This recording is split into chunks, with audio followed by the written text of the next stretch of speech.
guys, and welcome back to another video. Is my camera even like, ugh.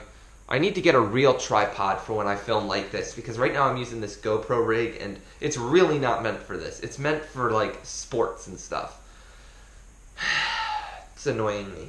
Anyway, let's just get into this video. In today's video, I want to talk about Adobe Premiere Rush, edited on the 4GB of RAM and 64GB of storage model Surface Go, using the Surface Arc mouse. Let's just jump right into this. So, I ran into multiple problems when it came to editing on the Surface Go. The first problem was finding the right software to use. I really didn't want to pay money for a software on, well, at all, because it's just, well, you gotta pay money to get the software. Well, why should I pay money if there's other good options out there? Well, the issue I ran into with those options was none of them, I didn't like them. So the first one I used was GoPro Quick, because I'm familiar with GoPro Quick on mobile, and I figured it would probably be similar, or at least equally as simple to understand. Well, yeah, it was simple, but I couldn't access some of the video clips. Like, I could access what was stored on the SD card, but I couldn't access what was stored locally on my computer, which was a problem because when it comes to the intros, I edit them on my phone using Legend and GoPro Quick, and then take them and move them from my phone to my computer so that I can then put them into the editor on my computer with the rest of the videos. GoPro Quick didn't let me do that. It did not let me access the intros that I moved from my phone to my computer. So that became a problem. Plus, I had very limited control. I found I had even more limitations on GoPro Quick on the desktop variation than I did in GoPro Quick on my phone, which just baffled me. I could be wrong about that, and there could be more options on the desktop. I just didn't know how to access them. But I found it very annoying to use, and I scrapped it almost immediately. So I started searching. My second choice was DaVinci Resolve.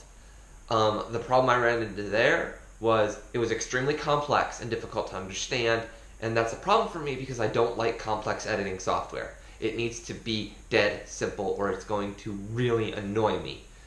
And it's not like I couldn't take the time to learn how to use it. I'm sure I can learn how to use DaVinci Resolve or a complex software like that. Like, I don't know, whatever comparison. But I don't want to.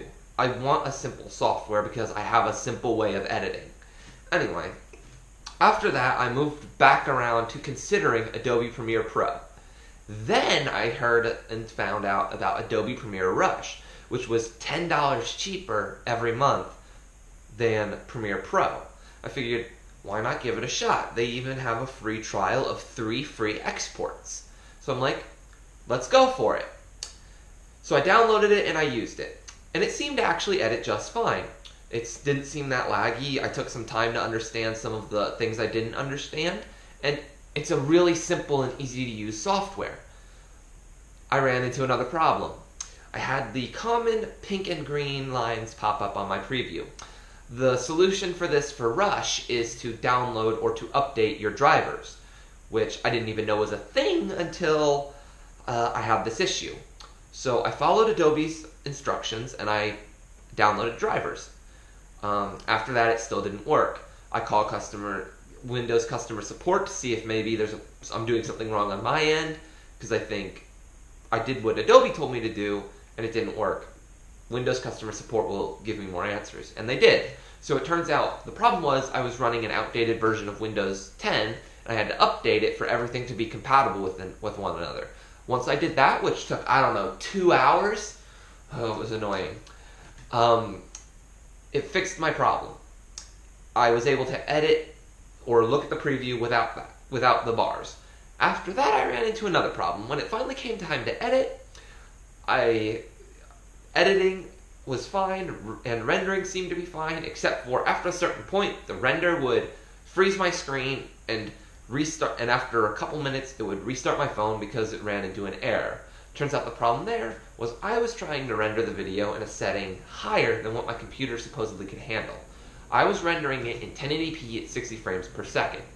I changed that to 29.97 frames per second, and let it choose the automatic preset setting for 29.97 frames per second, and it was able to edit just fine. So after that, there weren't any problems. I can film and edit just fine. And now that that's over, let's talk about what editing on it was actually like. I gotta say, it was a little nerve-wracking at first, because after it crashed, it did concern me to go back and try and render again. But once I did that, once I got past that problem, and I was able to render 2 videos just fine, it was nice. I mean, I have to kind of sit there. I don't want my screen to go dark, so I can keep an eye on it. But I can mostly just sit there, make sure the screen doesn't go dark, and go off and just play on my phone while it does that. So it's not a big deal. Editing was nice. It gives me so many more options than Quick on my phone ever did. So I'm going to slowly explore those options and hope to up my editing game, and probably, well, not probably, I will definitely eventually figure out how to make a much nicer intro for my videos.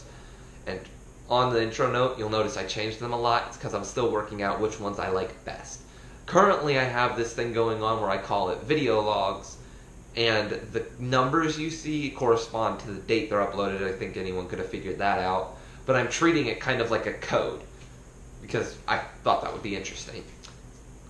Yeah. Anyway, the Surface Arc mouse, how does it behave well with that stuff? Behaves fine. I mentioned it. There's no lag issue for me because I'm not doing intense video gaming. So it works fine.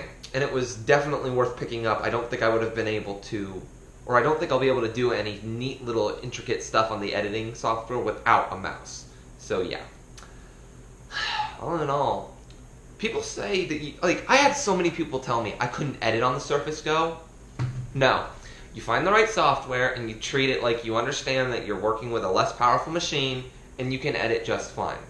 Obviously, I could not probably render a very intense video on this, but the videos I just uploaded last week rendered just fine once I figured out what I was doing wrong. So you can definitely edit on a Surface Go, by the way.